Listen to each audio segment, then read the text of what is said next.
Hello दोस्तों, नमस्कार, आदाब, सत श्री अकाल, अस्सलाम वालेकुम। मैं सद्दाम। दोस्तों, आज हम समझेंगे सती प्रथा के बारे में। समझेंगे सती प्रथा के बारे में। सती प्रथा के साक्ष्य सबसे पहले कहां से प्राप्त होते हैं और सती प्रथा के लेख सबसे पहले कहां से प्राप्त होते हैं और सती प्रथा पर कौन कौन से शासकों ने रोक लगाने की कोशिश की थी, लेकिन अंतिम रूप से सती प्रथा पर रोक किसने लगाई और सबसे पहले भारत में कहां पर लगाई गई थी, कौन से अधिनियम के तहत लगाई गई थी, आज हम सती प्रथा के बारे में ही विस्तार से समझेंगे। क्योंकि दोस्तों, सती प्रथा से काफी प्रश्न बनते हैं। एक साक्ष्य वाला बनता है, एक लेख वाला बनता है जिसे स्रोत बोलते हैं, और सबसे पहले किसने इस पर रोक लगाई थी और मुगल बादशाह ने भी किसने इस पर रोक लगाने की कोशिश की थी, मराठे किस शासक ने इस पर रोक लगाने की कोशिश की थी, किस पुर्तगाली ने भी इस पर रोक लगाने की कोशिश की थी। तो दोस्तों, हम विस्तार से समझेंगे क्योंकि एक बहुत ही महत्वपूर्ण टॉपिक है और यहां से काफी प्रश्न पूछे जाते हैं। समझना, सबसे पहले समझना, एक होता है साक्ष्य होता है, एक होता है साक्ष्य होता है। जो ये साक्ष्य होता है दोस्तों, एक साक्ष्य होता है और एक होता है स्रोत होता है। सबसे पहले तो हम इन चीजों को समझें। साक्ष्य वो होता है जो लिखित नहीं होता, जो खुदाई से प्राप्त होता है। किससे प्राप्त होता है? खुदाई से प्राप्त होता है, खुदाई से प्राप्त होता है। अब आप समझना, पहली बार हमें कहां की खुदाई से यह पता चलता है, सती प्रथा के बारे में पता चलता है। ये जो साक्ष्य होते हैं, इतिहास में दो चीजें होती हैं, एक साक्ष्य होता है, एक स्रोत होता है। साक्ष्य लिखा हुआ नहीं होता, केवल खुदाई में चीजें प्राप्त होती हैं। स्रोत होता है वो लिखित होता है। स्रोत क्या होता है? लिखित होता है। अब हम सबसे पहले समझें साक्ष्य के बारे में। समझना दोस्तों, लोथल और कालीबंगा, लोथल और कालीबंगा, यहां से लोथल और कालीबंगा से युगल समाधि प्राप्त होती है। क्या प्राप्त होती है? युगल समाधि प्राप्त होती है। युगल समाधि प्राप्त होती है। युगल समाधि। अब आप समझना, युगल कैसी होती है? युगल का अर्थ होता है जोड़ा होता है। ये कब्र है, इस कब्र में पुरुष को भी दफना रखा है और स्त्री को भी दफना रखा है। किसको दफना रखा है? पुरुष और स्त्री, इसको दफना रखा है एक कब्र के अंदर ही। युगल बोलते हैं जोड़े को। एक कब्र के अंदर पुरुष को भी दफना रखा है और स्त्री को भी दफना रखा है। ऐसी कब्रें, 3 कब्रें मिलती हैं लोथल से और एक कब्र मिलती है कालीबंगा से। इस युगल समाधि से जानकारी प्राप्त होती है सती प्रथा की। अगर समझना, अगर आपके परीक्षा में पूछा जाता है सती प्रथा के साक्ष्य भारत में सर्वप्रथम कहां से प्राप्त होते हैं, तो आपका राइट आंसर आएगा लोथल और कालीबंगा। लोथल से 3 युगल समाधि प्राप्त होती हैं और कालीबंगा से 1 युगल समाधि प्राप्त होती है।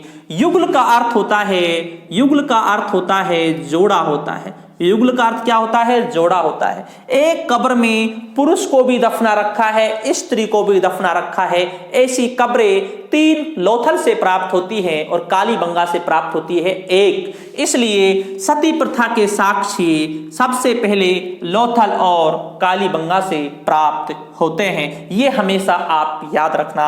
अभी बात की हमने किसकी बात की? अभी हमने बात की साक्ष्य की बात की। अब हम बात करेंगे स्रोत की बात करेंगे, अर्थात लिखित जानकारी कहां से प्राप्त होती है। लिखित जानकारी अर्थात इस सती प्रथा के बारे में जो लिखित जानकारी है वो कहां से प्राप्त होती है। समझना दोस्तों, समझना, 510 ईस्वी का एरन अभिलेख।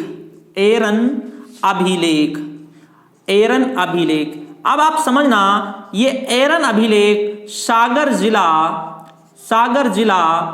मध्य प्रदेश में है। एरन अभिलेख सागर जिला मध्य प्रदेश में है। एरन अभिलेख मिलता है और ये मिलता है गुप्त शासक भानुगुप्त का है। गुप्त शासक किसका है? भानुगुप्त का है। किसका है दोस्तों? भानुगुप्त का है। अब आप समझना, यहां से समझना कितने प्रश्न बनते हैं आपके। पहला लेख सती प्रथा का एरन अभिलेख है, जो सागर जिला मध्य प्रदेश का है। शासक कौन है? भानुगुप्त है। अगर प्रश्न ऐसा आए सती प्रथा के बारे में जानकारी सर्वप्रथम कौन से वंश के समय मिलती है? गुप्त वंश के समय। शासक का नाम क्या है? भानुगुप्त। होता क्या है दोस्तों? भानुगुप्त का सेना नायक था। भानुगुप्त का सेना नायक था। भानुगुप्त के सेना नायक की क्या हो जाती है दोस्तों? सेना नायक जिसका नाम था गोपराज। क्या नाम था? गोपराज।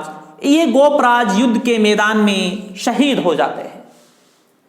युद्ध के मैदान में गोपराज शहीद हो जाते हैं और बाद में गोपराज के साथ ही उसकी पत्नी को भी सती कर दिया गया था। यह पहली हमें जानकारी मिलती है। आप इसे नोट कर लें, स्क्रीनशॉट ले लें। पहली जानकारी हमें 510 ईस्वी के एरन अभिलेख से मिलती है, जिसे हम बोलते हैं स्रोत बोलते हैं, लिखा हुआ। साक्ष्य अलग है जो लोथल और कालीबंगा से प्राप्त होता है। ये भानुगुप्त के समय का है। भानुगुप्त के सेना नायक गोपराज युद्ध के मैदान में शहीद हो जाते हैं और उसके साथ उसकी पत्नी सती हो जाती है। यहां से मिलती है। अब आप समझना, अभी सती प्रथा पर हम बात करते हैं। सती प्रथा पर रोक। अब इस पर रोक किसने लगाई थी? इस पर दोस्तों अकबर ने भी रोक लगाई थी, मुगल बादशाह। इस पर दोस्तों जहांगीर ने भी रोक लगाई थी। किसने? जहांगीर ने भी रोक लगाई थी। इस पर दोस्तों अलबू कर्क ने भी रोक लगाई थी, जो पुर्तगाली थे। कौन थे? पुर्तगाली थे। ठीक है ना, जो गोवा के थे, गोवा के गवर्नर थे। इसने भी इस पर रोक लगाई थी। और इस पर दोस्तों अहिल्या बाई होलकर ने भी रोक लगाई थी। इस पर पेशवा ने भी रोक लगाई थी। इन्होंने इस पर रोक लगाई थी, लेकिन कहने का मतलब यह है पूर्णतः जो इन्होंने रोक लगाई थी वो सफल नहीं हो पाती है। अब आगे समझना होता क्या है। आगे समझना, 811 ईस्वी में राजा राममोहन राय के भाई का नाम था जगमोहन की मृत्यु हो जाती है। किसके भाई था ये? भाई किसका था? राजा राममोहन राय का। राजा राममोहन राय का भाई था जगमोहन की मृत्यु हो जाती है। राजा राममोहन राय नहीं चाहते कि मेरी भाभी को सती किया जाए, लेकिन सामाजिक बंधनों की वजह से राजा राममोहन राय की भाभी को सती कर दिया गया। और उसी समय राजा राममोहन राय ने 1811 ईस्वी में यह सोच लिया था, मुझे सती प्रथा पर रोक लगानी है। इस काले का जो ये काला या हम कहें जो ये बुरी प्रथा जो चल रही है, इस पर मुझे रोक लगानी है। और आगे क्या होता है? राजा राममोहन राय के प्रयासों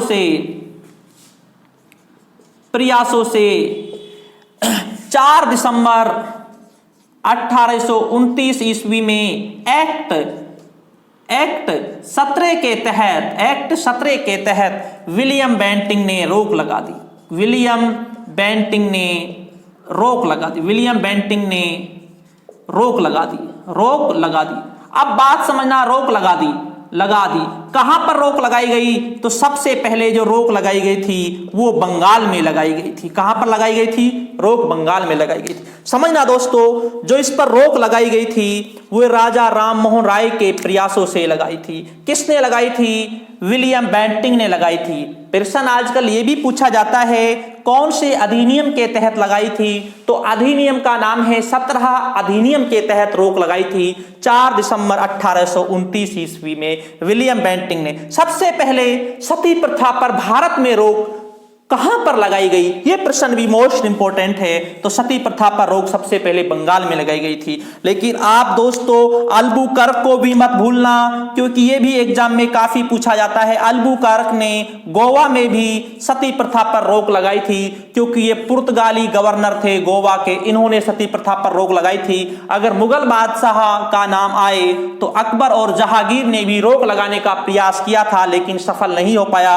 अहिल्याबाई होलकर ने भी रोक लगाई थी, लेकिन इतना सफल नहीं हो पाता। इन्होंने सभी ने इस पर रोक लगाई थी। और हम बात करें सिख धर्म के गुरु अमरदास ने भी इस पर रोक लगाई थी। किसने? अमरदास ने भी इस पर रोक लगाई थी। तो दोस्तों ये था सती प्रथा के बारे में। सती प्रथा के साक्ष्य कहां से, स्रोत कहां से प्राप्त होते हैं, और सती प्रथा पर रोक कब लगाई जाती है, कौन से अधिनियम के तहत लगाई जाती है, ये आज की जानकारी थी सती प्रथा के बारे में। और सती प्रथा में क्या होता है, पति की मृत्यु के बाद पति की चिता पर पत्नी को भी लेटा दिया जाता है। किसको? पत्नी को भी लेटा दिया जाता है। पति की चिता पर पत्नी को भी लेटा दिया जाता है चिता पर, और उसी के साथ वो सती हो जाती है। अब एक बात समझना, सती प्रथा के बारे में अल बरूनी ने भी उल्लेख किया है। अल बरूनी ने कहा है कि मैंने ऐसी महिलाओं को देखा था, तो करते क्या थे दोस्तों, महिला के लिए नशीला पदार्थ पिला दिया करते थे, अफीम वफीम वगैरह का नशा करा देते थे। तो कभी महिला हंसती जाती थी, कभी रोती जाती थी, नशे में जाती थी, और उसे दोस्तों चिता पर उसके हाथ पैरों को बांध दिया जाता था, और कच्ची लकड़ियों से उसे ढक दिया जाता था, और आसपास दोस्तों ढोलक और नगाड़े बजाए जाते थे। आसपास ढोलक और नगाड़े बजाए जाते थे।